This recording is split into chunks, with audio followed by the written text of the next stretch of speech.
In 2016, just a random day in Nyanga, I was shot 9 times. I was being evicted at my apartment. And those are things that people don't really want to talk about when it comes to becoming an entrepreneur. The main reason why I started Sky Internet was for ownership. We've never really owned anything as Black people. Yeah. I'm not where I come from, and my current location right now is not going to determine where I'm going.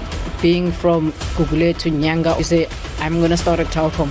And people look at you like, who do you think you are? who do you think you are? It's never been done before. Yeah.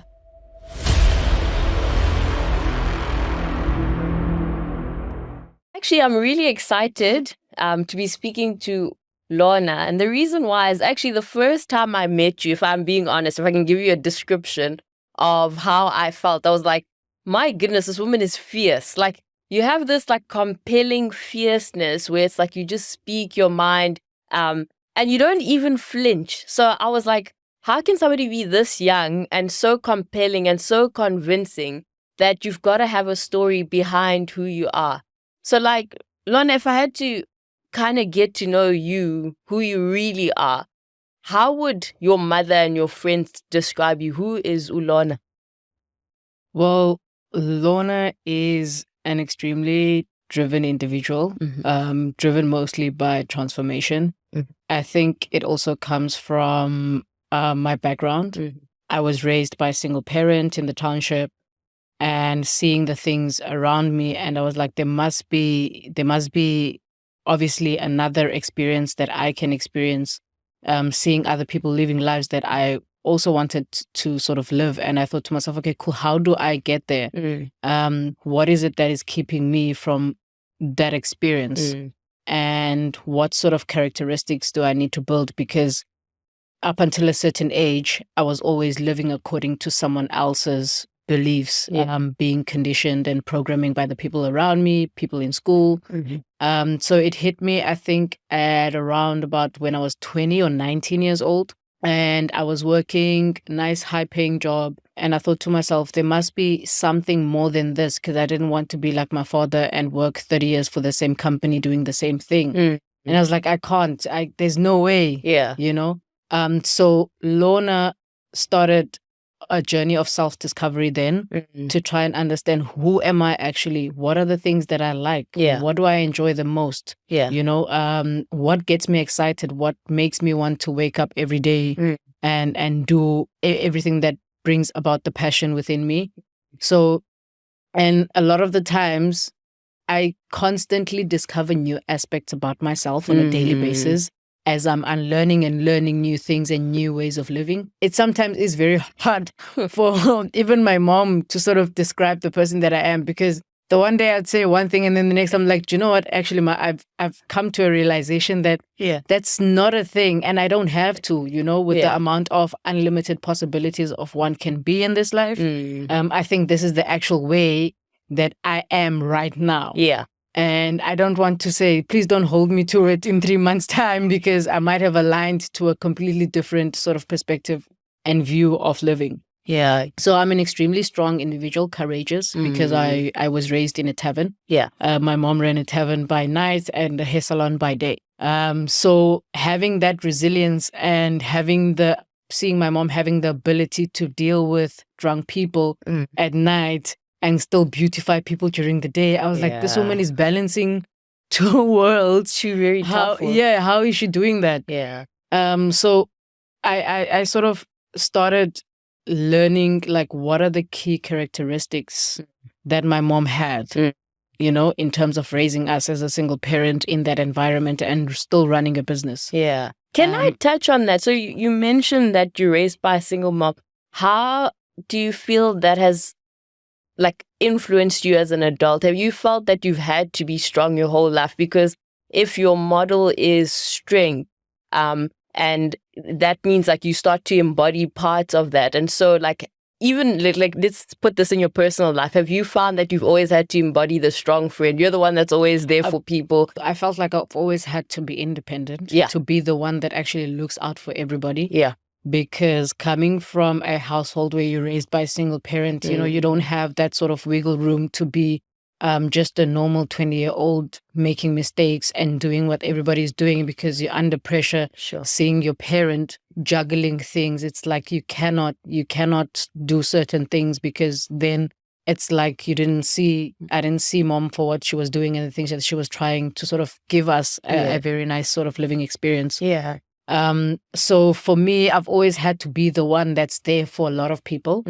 That has also turned me into sort of a loner in some way, because like, when is it going to be time for me to be taken care of kind of thing. Exactly. So it also like kind of like withdraws me from so many sort of groups of friendships. Even like when I was in corporate at work, I would still have like colleagues and stuff, but I never really were close to them. Like I don't have that like 10-year kind of best friend, because there's that thing, I have to be independent, I have to do this, I have to do this, because if I don't do this, then I become a disappointment to my mom, who's given up everything to raise us and to give us a nice living experience so that we have the opportunities that we have today.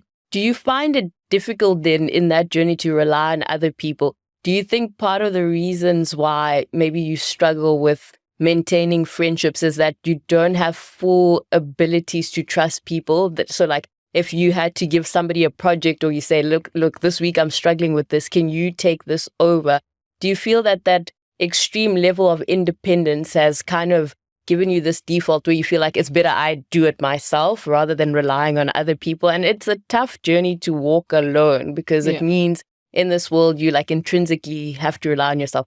I'm asking this also selfishly because I'm like, you literally are mirroring. To some extent, being overly independent has its sort of negative traits, because you then don't have a sense of trust and you find yourself swamped. And that's where we sort of burnt out at some point, because you're so used to, I'm going to do this myself. It's fine, I can manage. I've always done things myself. And then you lose the trust in terms of being confident with the support of the people around you. So that's where it sort of can negatively impact. And I've seen it also within Sky Internet, our organization itself. In terms of delegation, I still want to be there to just see, are you doing it the right way, instead of trusting that whatever way you're going to do it, you're still going to get to the same destination, or still going to achieve the same results I would have achieved had I been the one to do it. And walk me through, like you mentioned that you've realized that, you're a growing person and that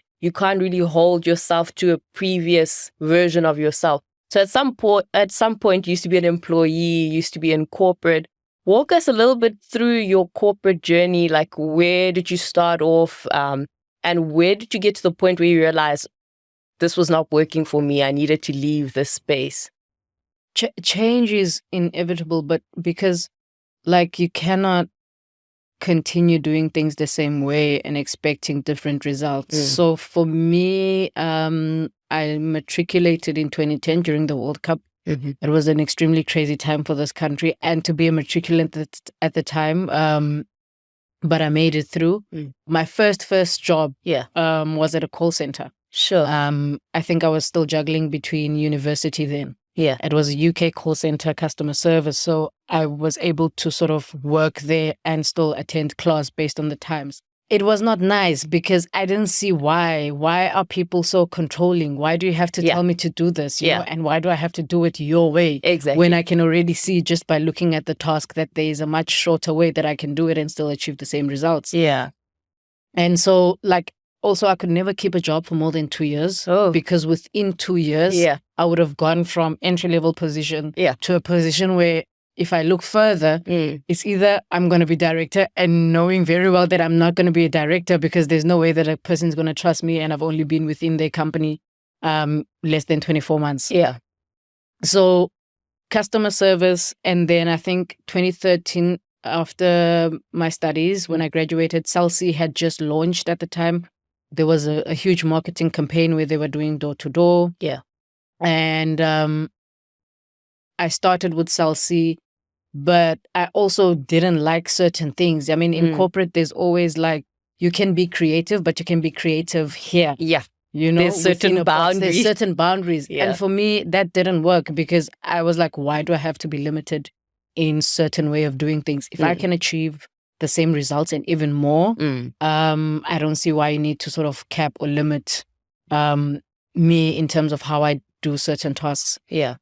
So I've worked for Cell-C, I've worked for a car rental company, which is Avis. Yeah. I've worked for a Vodacom. I think Vodacom at the time launched an insurance product. This is when I learned that you can bundle multiple services as long as you've got a big customer base. Yes, yes. So for me, being in corporate, I made sure that I learn each and every operations of that business. Mm-hmm. I didn't know at the time that I'm going to want to start my own thing, but I've always knew that, look, I'm not going to be working for somebody else, for a long time. Yeah. And I think 2012, 2013, I didn't understand what entrepreneurship meant. Yeah. I just knew, okay, I'm going to be a business owner one day. I'm going to own my business. Yeah. And so I think when I was working for Vodacom, Vodacom had partnered with Liberty Life for the underwriting of the actual insurance. When Liberty came and the CEOs came introduction, I was doing a Microsoft SQL Server course. The COO at the time did an introduction and wanted to meet everybody within the company, right down to the cleaner. Wow, that's amazing. That's a very good strategy. And so I talked to her just by engaging. She's like, you should be at Business Solutions. And I was like, what? Business Solutions is executives. Yeah. And I'm just here as a customer support person, which is an entry-level role. Yeah. My manager at the time, felt really uncomfortable because they didn't understand. They didn't know the things that I knew. Yeah. And they were my manager based on the experience and having worked 10 years for the company. For the company. Mm-hmm. And for me, the one key thing that I told myself, I come from a township, we don't have money. So the one thing that I need to make sure that I make a commodity is my mind. Exactly.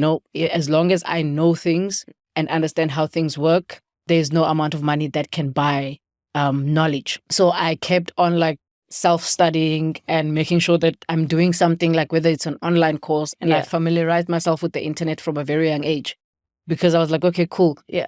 I can't afford to go and study at MIT, etc. However, there's the internet. I can read books. I can walk into a library and just sit down and read. So that helped me a lot in terms of understanding things today that I think they are just basic knowledge, and all to find out that there's only a few people that understand them. Like, okay, well, I thought everybody knew this. I thought everybody knew this. Yeah, but you're touching on very key points there if I reflect on that, because a lot of people in our community who are navigating their 20s, they feel stuck in their job and they feel like, I don't have money to study further, or I don't have the time. But you're showing that a person can proactively acquire skills. And I like what you're saying, if you're coming from a background where at home there's not a lot of money, you can still sign up for free online courses. You just have to be determined and proactive. This is where I'm going, and no matter what, that's where I'm going to end up. It's really about just knowing that, if you want something, you don't have to let materialistic things or things that you don't have. Don't focus on what you don't have. Focus on where you want to be. Because for me at the time, working and having a salary, starting Sky Internet was coming from a salary. Yeah.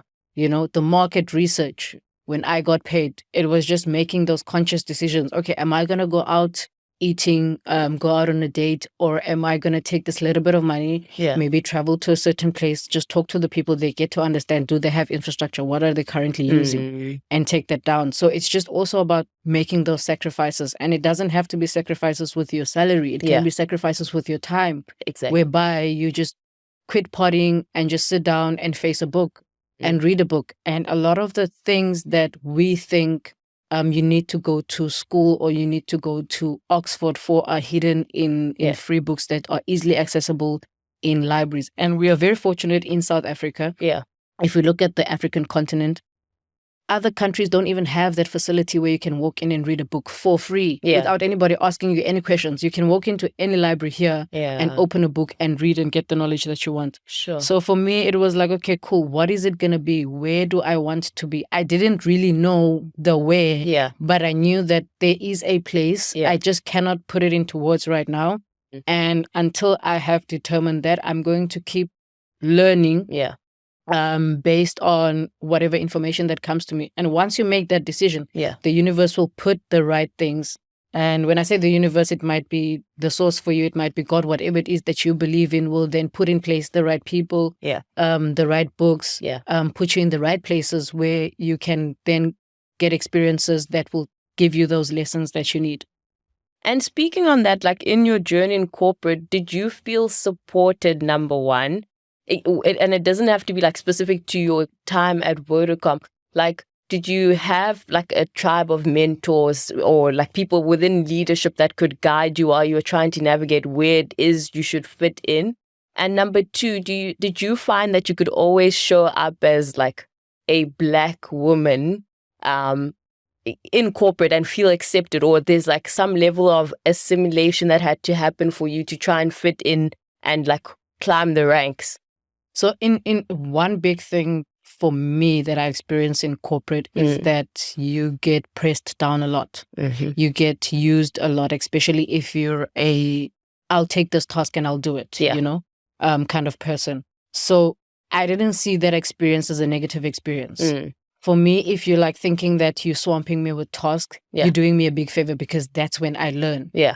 Putting me under pressure, that's when I start to develop characteristics that help me find innovative ways to solve problems. And I took that as an opportunity for me. In the Western Cape, I'm not sure in other provinces, in the Western Cape, there's a big thing about race within corporate. There's a certain level where Black women, it's just, it's not for you. You're great, but you're great as a junior account manager. I don't know what's the difference between junior and senior, because it's an account manager. Whether you're a junior or a senior, it's an account manager.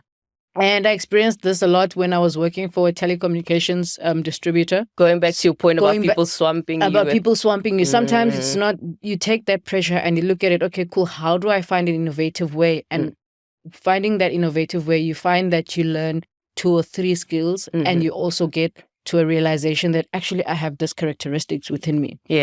Because when you mention the race thing in corporate, it's still a thing. And like, I myself have experienced this personally, and even people in our communities where they go, especially for people that are outspoken and you like stand by what you know and you like firm in the person that you are, that corporate shuts down your voice, and you realize very quickly that if you stand up and you start saying this is wrong or this is not how people should be treated, your career is going to have a very short shelf life.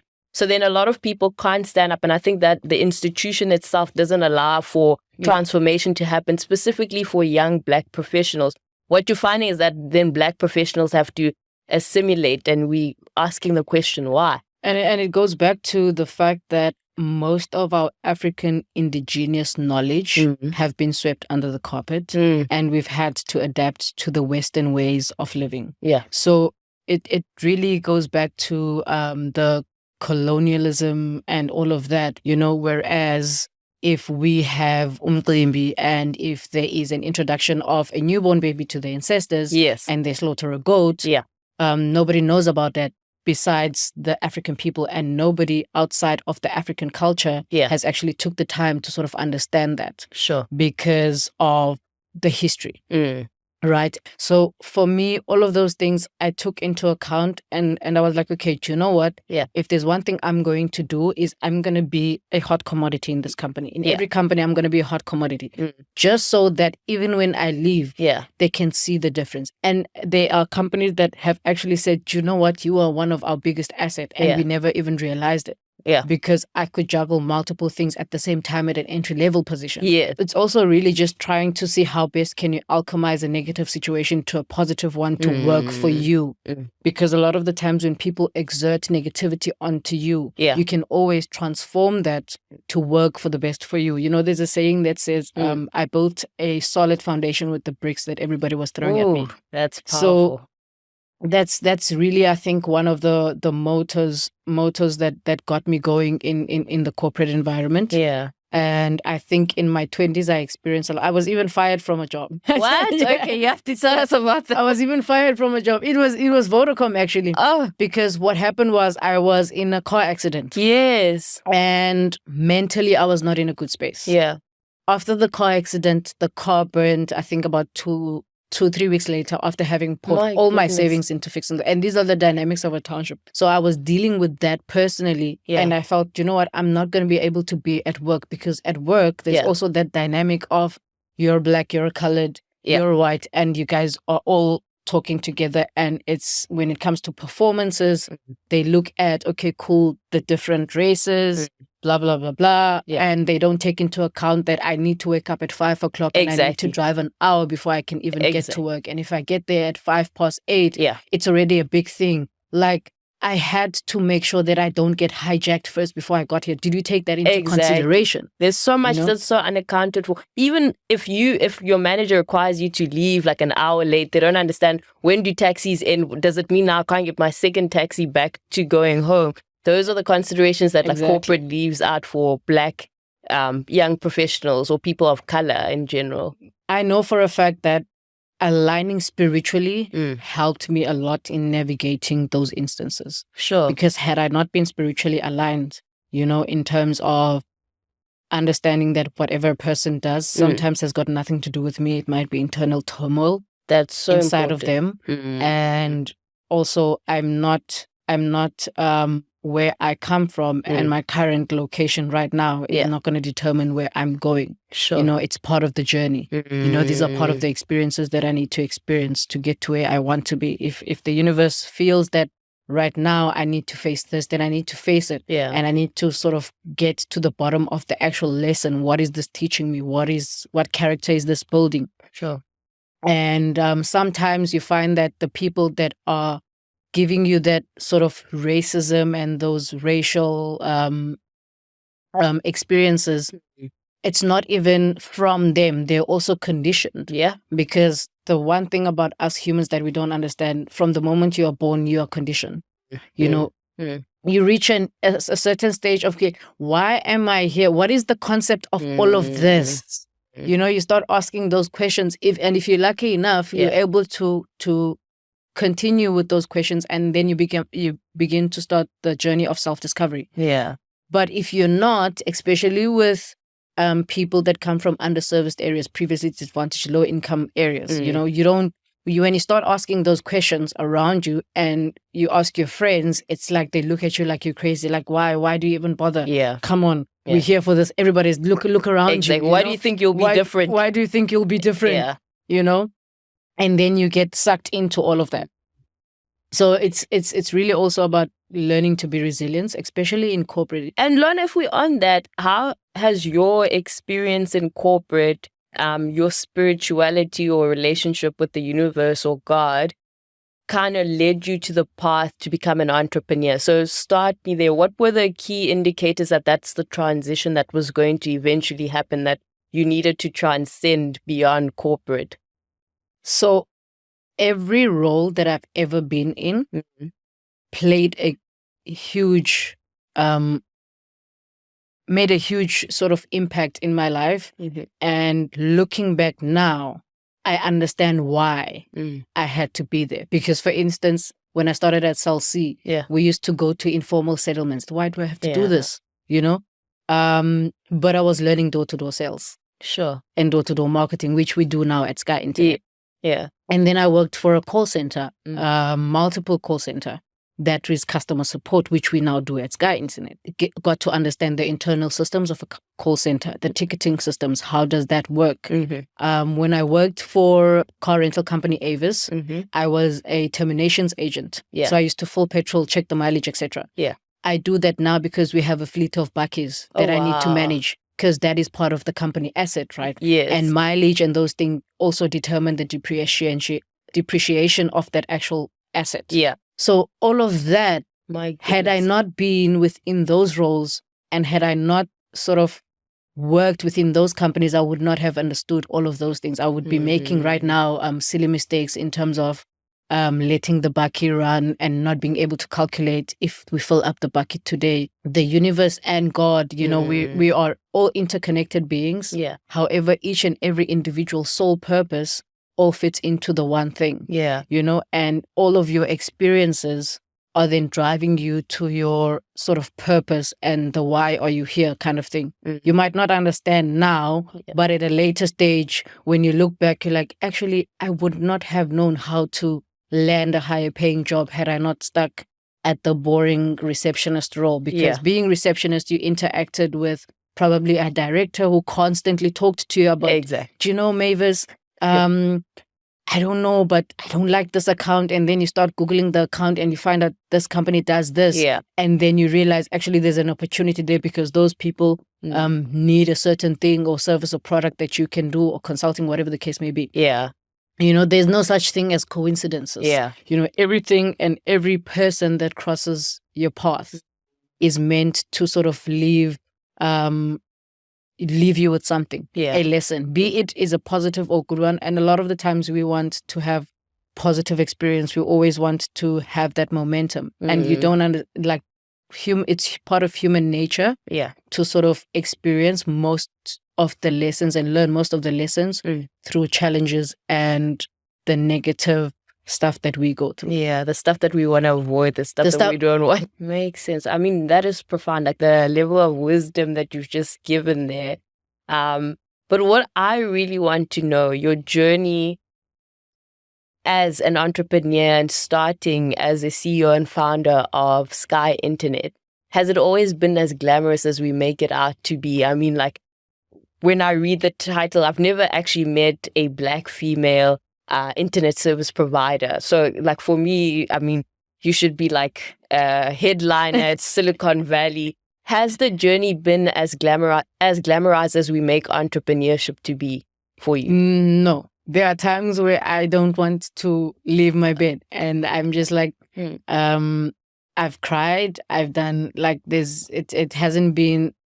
The media glamorizes everything, you know, because they want you. That's what they want you to see. The media gives you what they want you to see, you know, and sometimes you get sort of even told, you know, a lot of the times when I do these PR campaigns, it's always scripted, you know, because you're trying to create brand awareness. Yeah. And the people don't actually see the things that we actually experience as entrepreneurs. It has been an extremely tough journey.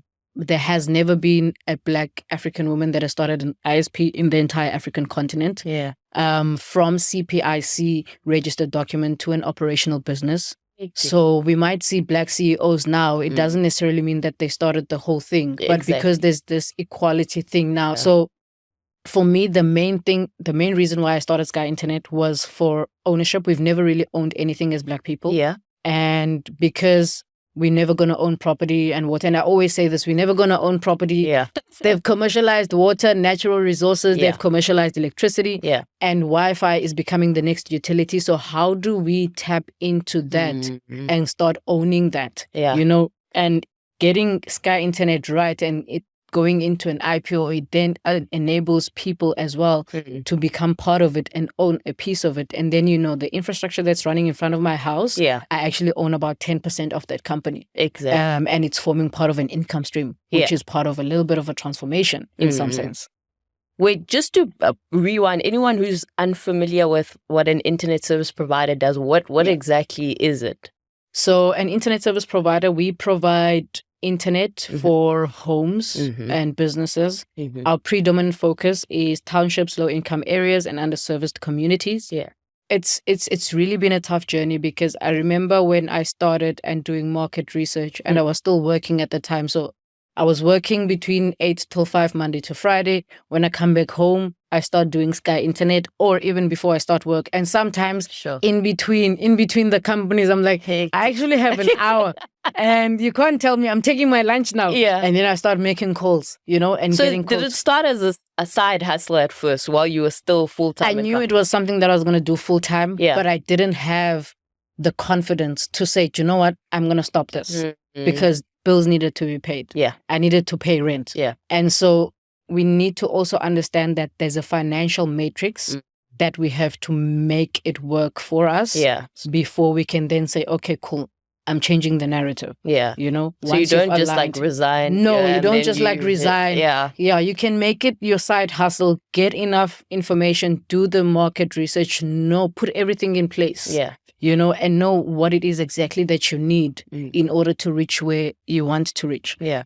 Unfortunately for me, when COVID hit, I was like at the pinnacle of actually this thing works. Sure. You have a vision and you want to implement it, once you've implemented and see it works, I think for me that was a major success when I connected my first client on a wireless network. I think this was in 2019. Yeah.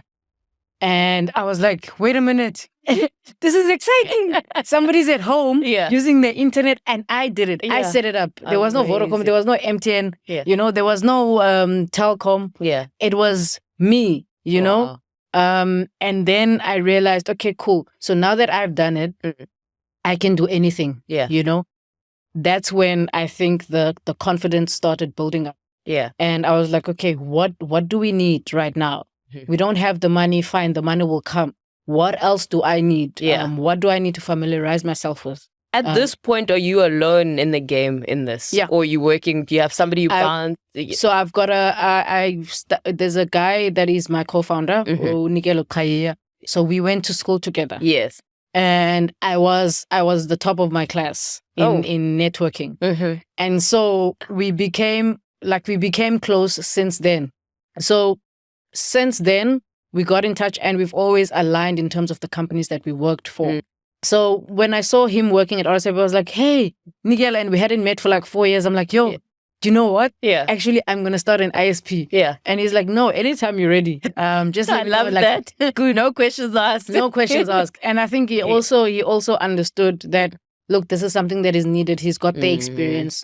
Probably wanted to, but didn't have enough confidence and didn't know which channels to sort of navigate. Yeah. Because it's always like, if you say being from Gugule to Nyanga or Soweto, if you say, I'm going to start a telecom, and people look at you like, who do you think you are? Who do you think you are? It's never been done before. Yeah. And it's those things I think I live to tell my story for, because it's, if we don't really support each other enough, you know, it would make a huge difference if I said to my group of friends that I had 10, 15 years ago that, hey, at some point, you know, I'm going to start an MTN. And they'd be like, actually, do you know what? Let us try and do like a stock file kind of thing. So that when that time comes, you know, you have this, and then you can see what shareholding that we can get in terms of this project. We're ready to support you. We're ready to support you. Yeah. That is like the crowdfunding that we need. Because yes, we don't have millions, but 500 times 10 million of people in the township, that's a lot of money. Yeah. You know? I think you're so right with that. I think as people of color, as Black people, as colored people, as Indian people, maybe Indian people kind of have it going, right? We're lacking that sense of community. Even when you see somebody else starting a business, it's like there's already doubt being put on that person. Oh, this person thinks they're better than us. They think they can make it out of this community. Instead of being like, that person's success is a success for our community. How can we? And that's like something we can learn from communities. I would say particularly Jewish people have that network is so strong. If one person says, hey, I'm starting a business next week, people are like, what do you need? What can I put in? Who can I link you up to have those conversations? So we really I think it's also in the, if we have to look like way back at the history, back to like the colonialism era and all of that, and the history around it, and how did it happen, and how the mindset of the people of color were sort of drifted. And when I look back down to the actual individual as to why do you think the way that you think, we were made to not even believe in ourselves. So if I don't believe in me, how am I going to believe in you? Yeah. You know, which is why I'm part of a group of young people of color, an ecosystem that we formed called Flip the Coin. Wow. You know, Flip the Coin says it begins with you. We're not focusing on the entire world. We want to change the mindset of the individual. Sure. Because once we change that, then it's when you start waking up and saying, hey, what have I been doing? Yeah. You know, Sure. how can, with the little bit that I have had, become a catalyst of transformation? You know, and it's those things. And at that time, I think for me in 2019, it was like, okay, cool. Now I've done this, you know, and I was coming from a major sort of life-changing near-death life experience after I've got shot. I'm like, okay, cool. Can you talk us through that for people now, communities that don't know? Yeah. I like how you slip that casually. It still gets me each time. Yeah, a lot. And I did an interview for ENCA, and I laughed when I was talking about it. And they're like, trauma.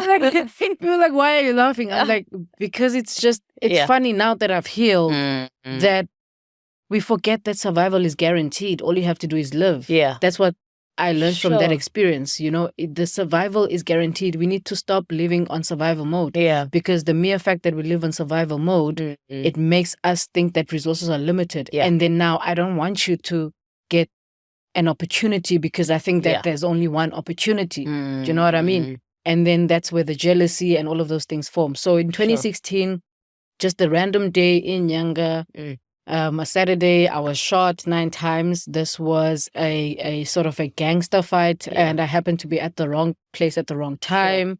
I then, because my mind works very fast. Yeah. So I was like, oh my God, I'm shot.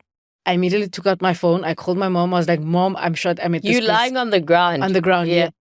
And I realized after, oh my God, this woman is going to get a heart attack. So there's going to be 2 of us. This and that. And then I realized, okay, I've got money. Can you please get me, I asked people around, can you please get me a taxi? Yeah. I got a taxi. I think it took me about 2 weeks to recover. And I had 4 surgeries. I had a stenotomy, which is a open heart surgery, a laparectomy, and a splenectomy. So I don't have a spleen. Goodness. I was very surprised when they said COVID was deadly. Yeah. And I didn't even catch a flu. I was like, okay. Isn't that because they say when you don't have a spleen, anything like any bacteria is like extremely dangerous for you. And coming back to the spirituality, like I don't believe things because somebody says it or the news says it or the media says it. I always look at my experience of the thing and the nature of it. Yeah. So all of that had built the strength, the resilience, and the courage and the patience, because it takes a lot to just wake up in a bed and you have staples on your body and you're like, okay, am I going to walk? Am I going to breathe? Am I going to, and having all those questions. I know you said it took you 2 weeks to recover, but how do you heal from the trauma of that whole experience? Would you say how far are you in your recovery journey of that? Is it still like a traumatic experience? If you hear a gunshot, does it trigger you? No, I still drive at the same place. Yeah, and you don't feel anything if you drive past the exact same spot? Not at all. I've never been to therapy, obviously, for obvious reasons. I could not afford it at the time. Yeah.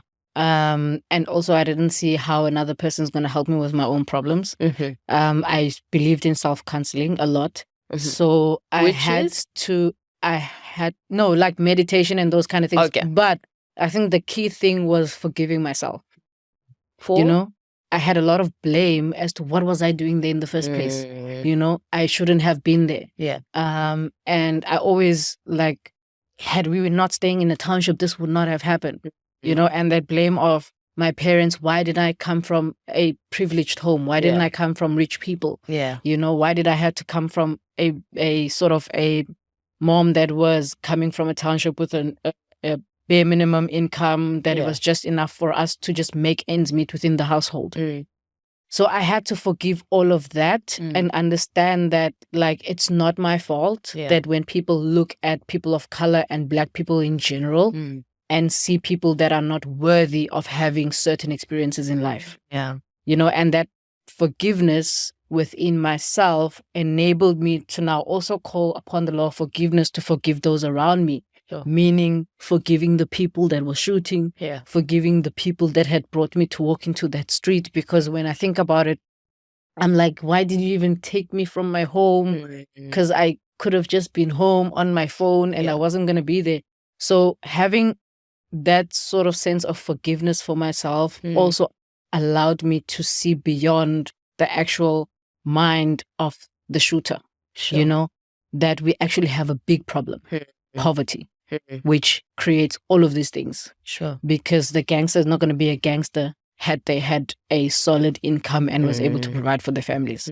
Because sometimes these people within these areas know nothing. Yeah. So in order for them to have a little bit of sense of authority and to provide, it's drug dealing, it's gangsterism, it's those things. Yeah. And what is the actual main cause of this thing is poverty. Exactly. So how do I, having survived all of that, become a catalyst of that transformation? Sure.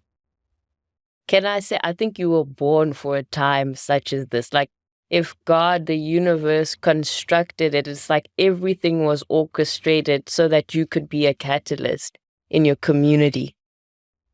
And it's just like it's also like seeing the with politics, and like I think I dropped out of LLB in my third year, just because of funds and stuff like that, and I was like, okay, I can't do this. I've always wanted, like, I've always had that drive. I want to study, because I want to know how things work. I'm very curious. I've got a very curious mind.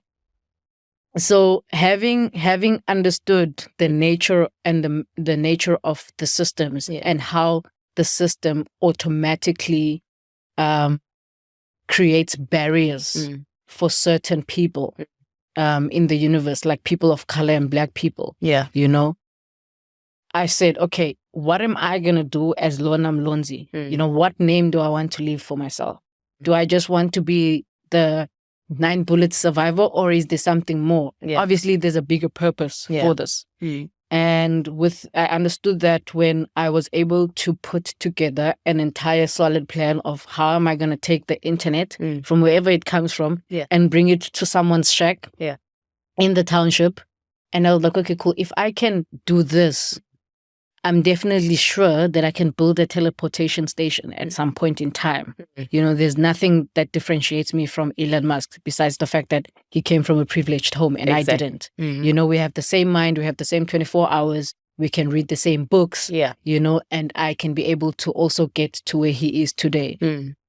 And if you walk me through your journey, being a Black woman in the entrepreneurship space, what have the challenges been? Especially because a lot of people in our communities also want to start their own business, maybe like in terms of funding opportunities. Walk me through that journey. What was it like for you? Is it worse than being a Black woman in corporate? Pretty much the same. Because I went into multiple institutions, funding institutions, government institutions that say that we have funding for this and that, and you go in and you apply and you never get a response because the same person that looks exactly like you sitting behind that desk doesn't even believe in you that you can accomplish the thing that you say you want, you know? And for me, it was like also coming back to spirituality. And just knowing that, you know what, I see this thing for myself, you know, and I can see the signs. So do not limit God in how he can bring about the things that you need in order for you to get to where you need to be. Because you're constantly worried about, okay, cool, how am I going to get to $100 million revenue, right? Don't worry about that. Worry about the vision that you have now, the people around you and the implementation stage now. And then just build that momentum. Because you never know that you might meet a random person that is going to be like, hey, do you know what? And to this point, have you had an incident now in your entrepreneurial journey that's like quivered or shaken your vision or your dedication to fulfilling your core purpose that's left you like, I mean, like, maybe I shouldn't do this. Maybe I want to give up now. Have you had something to date that's kind of given you that feel? A lot. There has been a lot, but I think the major one was now in February. So Sky Internet was registered in 2019. From 2019, that was the second entity now, because remember I had a pilot program on wireless, which was the first entity.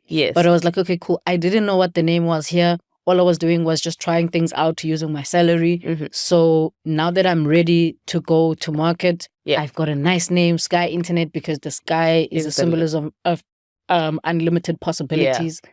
Okay, now I also know that there's things like fundraising, there's venture capitalists, there's private investment firms, and then 2019, COVID came, and then I had like lost a little bit of hope. Because I was like, okay, cool, now we are locked in, and I left corporate, and we're dealing with this thing, and it's like we're gonna run out of food. I don't have an income. Oh my God, what am I gonna do? So I had to go look for a job, and this is how God works. when I looked for a job, I immediately got a job at a cybersecurity firm. Wow. That also was that also owned within the group, had a VC firm attached to it, which is 40i Capital. Yes. So ESET was cybersecurity, and I was like, oh my God. I knew everything about how to connect people to the internet, but I didn't know how to protect them. Yes, yes. So now this is the last bit of the experience that I actually needed, and I thought this was the end of the world. Sure. So then I learned things like internet security, cybersecurity attack, data loss protection, backup and recovery tools for the data. Yeah. And I was like, okay, cool, perfect. And also I learned about 40i Capital. Yeah. Pitching and all of those things. Yeah. Which I didn't know before. Oh, wait. You know? And then I got excited. 6 months was enough for me because I have that entrepreneurial spirit in me. And I was like, oh my God, this guy is so boring. Why is he here now? I've reached my target for like the next sort of 2 months. Yeah. Don't bother me. You're ahead of time. You know, don't bother me. Like, why? This is a podcast that I'm watching, and that's how I learn things. Yeah. From YouTube. And YouTube is a very powerful tool, but we always want to watch music videos, etc. There's so much information, there's so many things you can learn from that platform. And so when COVID hit, I worked at ESET, and I was like, you know what, I now need to also focus on this thing, because I really feel that this is the right thing to do. This is my calling. I resigned after, I think, 6 months. I resigned after 6 months because I had found a role. I then decided, you know what, because I still need to pay rent and I don't know when am I going to break even here, I'm going to find a job with a different time zone. Oh, okay, smart. Yeah. So I found a role for a company that was operating in Australia, which was perfect because I can work from midnight up until 9, which was working hours in Australia, working from home. And then I can stop at 9 and then start Sky Internet, stop at Sky Internet at 6, sleep from 6 till 12. So that's the sacrifices that I was talking about. Yeah. You know? So sacrifices is sometimes that you're going to have to sacrifice your time. People that you have relationships with, be it personal relationships, are not going to understand. But that is what we mean when you say being an entrepreneur and taking this journey can be very sociopathic. Because a lot of people will fall through the cracks along the way. And you got to have to stay focused, because when you're there, when you reach that point, they will come back because they will understand why. And it will up to you if you either welcome them back or it's like, do you know what, you made a decision and that's that. Exactly. So worked for the Australian company, but it also was like it was burning me out. Because now you're doing day and night shift. I'm doing day and night shift, and I can't do this pitching and thingy. And I was like, I don't see this happening. I don't see this going on for a long time. I think I worked for them for like 3-4 months. And then I stopped. And then things started going downhill. I was being evicted at my apartment. My goodness. Because and those are things that people don't really want to talk about when it comes to becoming an entrepreneur. They only want to talk about, hey, I've raised $200 million. I've raised this, I've raised that. Not having to show people how did you get there? You know, what were the challenges that enabled you to get there? Because then people don't understand. Then they think they're doing stuff wrong because you didn't communicate and you didn't actually share the experience for people to understand and get that at least a little bit of validation. Not that you need to be validated by others, but you kind of like want to know, am I in the right direction? Exactly. You know, am I making sort of I'm taking the right sort of steps in this entrepreneurial journey? And I was being evicted at 2021. A friend of mine invited me, say, hey, let's go out. And I was like, oh my God, I have to worry about what am I going to eat tonight? My electricity has been cut off. So I don't know what you're talking about. How do you think I'm going to go out to dinner? It's like, no, just come. So I went there. And that's when I met my first angel investor. My word. Through a dinner, Sure. So, and I was talking, and my friend at the time that was my neighbor was always super excited when I talk about what I talk. And I didn't even know that when I talk about Sky Internet, I had so much passion. My eyes were like, and she was like, dude, you really love this and I can really see it for you. Wow. So let's go. So I met my first angel investor there. Kind of like didn't pitch because at that time also I didn't really believe in a PowerPoint. Like I'm very smart and I can lie on a PowerPoint like nobody's business. Yeah. So for me, it's like, can I give you the experience? You know, we got on a car. I drove. I took him to the township. Yeah. I said, we're gonna speak to 10 people, and they're gonna tell you their problem. Yeah. Rather than you reading it, you know? Yeah. Live data. Yeah. And then the people told him the problem, and I was like, okay, cool. Yeah. Do you see how it is here? Yeah. Cool. We went to the data center, and I was like, boom, here's the solution. Yeah. You know? Ooh. And then I'll drop you a spreadsheet by midnight tonight. Yeah. That is the projections. And I think with all of that, kind of like was like, okay, cool. I want to be aligned here, you know?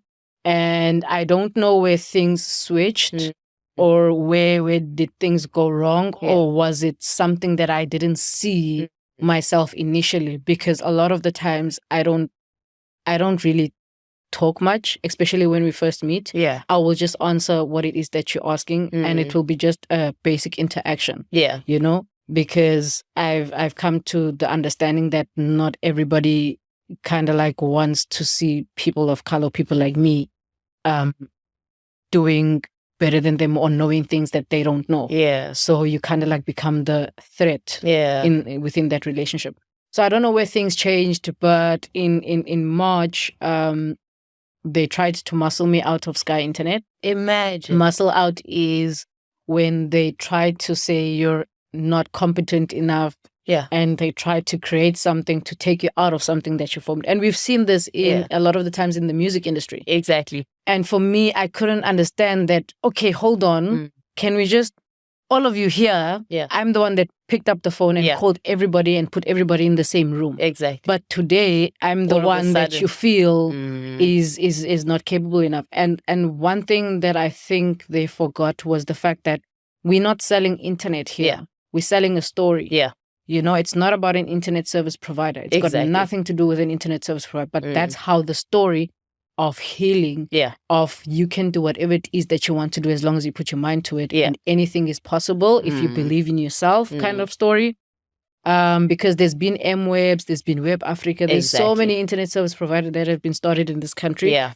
And majority of those people in that room didn't even know when the first time internet landed in Africa, which was through a company called O3B. Really? In Rwanda. Yes, that was the first time we had broadband in our continent. When I talk about survival of the fittest, is when people think there's such a thing as like a token black. Yeah. Where you can be the one. Yeah. There is no one. There's enough for all of us. Exactly. But we can't do it one by one. Yeah. We need to come together, and then we can do it working together. Yeah. So people living in survival of the mode fittest kind of like will always go for where the money is. Yeah. You know, kind of thing. So they then started a new company. Yeah. With the intellectual property. And I was like, I'm happy for you guys because you don't know how much this means to me. I'm an inspiration to more in the market. I'm an inspiration to you. Yeah. You know, and that for me, I felt like it was like a huge low blow. I was like, okay, cool. What is this trying to say? What is and I thought, you know what? Maybe I was crazy. Maybe I just need to stop this thing. And then my mom said, you survived 9 bullets. So can you understand the kind of story that your life is building up when your sister gets to your age and hears your story? How do you think she's going, what are the changes that she's going to do with her life and how she's going to move? Because listening to your story as my child, I feel like making a difference today in my life, because I feel like there are certain things that I didn't have the courage enough to do where I could have pursued and I could have made such a huge difference. And I realized that actually, you know, we constantly focus on how do I get an investor? How do I get 10 million rands? And I completely forgot about the things that we had like Stockfels. I mean, they've been there from the beginning before financial institutions were a right thing. now I'm busy implementing like a first direct public offering. Wow. Where I'm saying to the people, whoever is a subscriber for Sky Internet, you're already paying. Yeah. If you pay your premiums consistently for 5 years, you get a certain percentage of the actual company back to you. Wow, that's rather amazing. than we say give us 100,000. We know you don't have 100,000. Yeah. But 599 that you've been paying has accumulated to this much and has taken the company from here to here. And that's amazing, because at the end of the day, we also want to become owners. So what an amazing 100%. opportunity for people to become owners of your company and also feel like I'm contributing to something that's going to be an investment for my children. Yep. And also upgrading the infrastructure of the area of these people. So now you're owning, you know that even though you can't do a big difference, you're doing a little bit of a difference for the community that you're from. And with that, it then sparks a light bulb in people to say, hey, I did something unconsciously. I didn't even know that I was creating this change that I'm creating, because we also work with community development trust funds where we say, okay, how can we partner together? Because I believe that I'm that catalyst of transformation. If it doesn't, if I'm going to expect change from the ANC and the DA, you're going to wait for a long time. I will have gray hairs waiting for the change to happen. So for me, that was the main thing that has made me at some level or somewhat have doubts. But then I remembered that when I came out of hospital when I was shot, I said, okay, survival is guaranteed. So fear must be eliminated at all costs. Rule number 1. We do not fear anything because there is no power to hurt. If everything is coming from the God source, then why am I afraid of it? Wow. Because it stems from the same thing. How can it hurt me when we come from the same source? So why am I scared of it? And so it's been really a journey. I've never felt so sure about decisions in my life than this, being in the entrepreneurial space.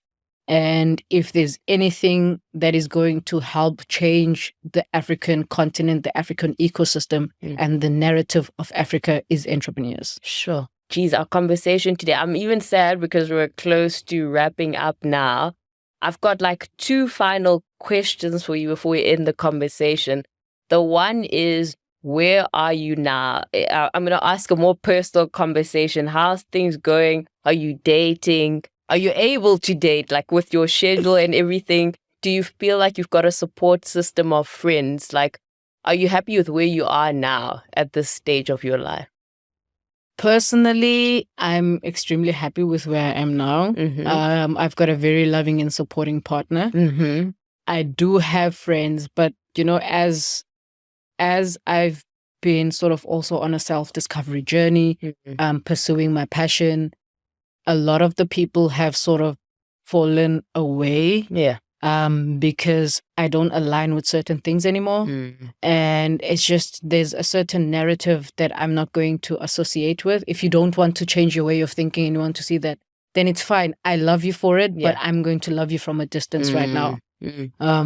And the friends that I have now are people that are doing I call them friends because we kind of like meet and it's like, okay, what are you doing? How can we barter amongst each other in order for us to grow? So they're like accountability partners for you. 100%. We're building an ecosystem. We started this thing where I was just sitting at home and thinking, okay, how do we know about each other? So we've got an Africa Fortune 500 sort of, it's still baby steps.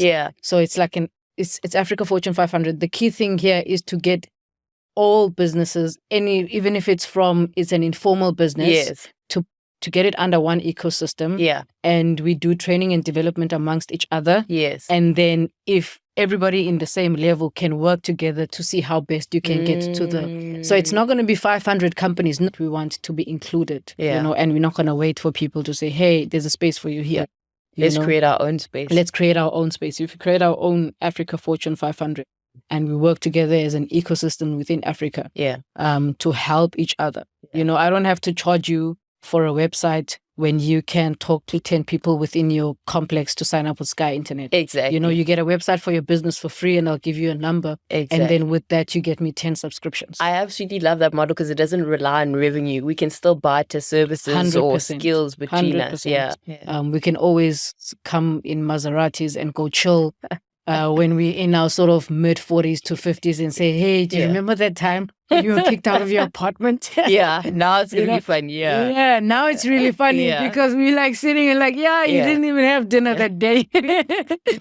Yeah, so that's the story. And I think nothing really differentiates us, because I always say this to my partner. Imagine if you had everything that you wanted today.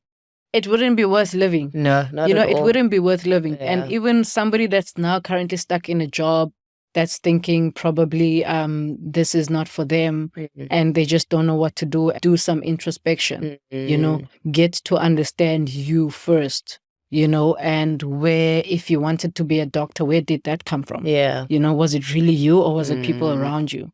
Asking yourself those critical questions. A lot of the times we run away from shadow work. Literally. And we want to always be on an all-time high. And because of social media and all of those things have put us under a lot of pressure. Yeah. And I spoke to my dad, I think about 3 when we hardly speak. And I think when it comes to business, we also need to find the balance between mental health, the emotions, and just who are the people around you, who's pushing you forward and who's pulling you back, and creating a sort of a stability and a balance there. So Lona, in closing, it's going to be our tradition on navigating the 20s that we actually ask our guest to leave us with words of wisdom. Most of the people in our communities are in their 20s. They're either struggling with starting their own business, navigating corporate, struggling with mental health, or whatever the issues might be. If there's 2 fundamental pieces of advice you'd give for anyone who's in their 20s, what would it be? The best advice I can give is, on the journey of self-discovery and trying to find your purpose, it's very important to sort of quiet down the multiple voices. Be it these are voices in your head or voices of people around you. You cannot find your purpose while still listening to other people. And one of the biggest sort of mistakes that we make in our 20s is wanting to be a part of 20 group of people and thinking that the purpose that we have is aligned to our friends, is aligned to the people that we surround ourselves with. I think it's on the journey of self-discovery, it gets really lonely when you're starting to understand yourself, because you kind of have to strip away everything that you've ever been told and conditioned. And you kind of have to strip away beliefs that you've grew up with for the past 20 years. The first step is just believing in the vision that you have, and the ability to align spiritually aligns every other aspect of your life. When I say align spiritually, you can align spiritually through your religion. It all varies from people to people, but I find that once you align yourself spiritually, it then forms part of the actual journey, because then the universe or God or whatever you believe in will then put in place the right sort of scenarios, situations, and people to help you towards your path and journey. And every experience that you're currently going through now is important for the destination and for where you say you want to be. It's all about finding the lessons. And also, a lot of the times we complain a lot in our mid-20s. We complain about everything. Start dropping the complaints, because whatever your mind focuses on, it amplifies it. You attract everything that you focus on. So if you start seeing the good in every situation, start seeing the lesson, and what sort of lesson is this trying to teach me? And what is the positive that I can take from this? And then move from there. When you start focusing on the positive aspect of every experience, it will then draw positive things, positive people, positive situations, and positive scenarios towards you in order for you to be able to navigate the next steps in getting to where you need to be. I think that's the most important thing. And believing in yourself, fear must be eliminated at all costs. There's absolutely nothing to fear. You don't have to be scared of anything. Don't be scared of making mistakes. We all make mistakes. I think also one of the biggest entrepreneurs I look up to, Richard Branson, he was deep in taxes within his first sort of business venture. So don't be scared of making mistakes. That's the only way sometimes that you're going to learn certain things. And I cannot stress the importance of believing in oneself, because if you don't believe in yourself, then nobody else will. Believing in yourself will also build the confidence for you to be able to navigate challenges, to navigate certain people, and also building key relationships, being impeccable with your word and staying true to yourself. Don't worry about other narratives that people are saying about your character. If you know that you are the person that you are, just stay focused on that and the vision, and keep aligning with the people that are supporting you. God and the universe and whatever it is that you believe in will align you with the people. A stranger will come from the middle of nowhere to support you in your venture and to bring about the resources that you need.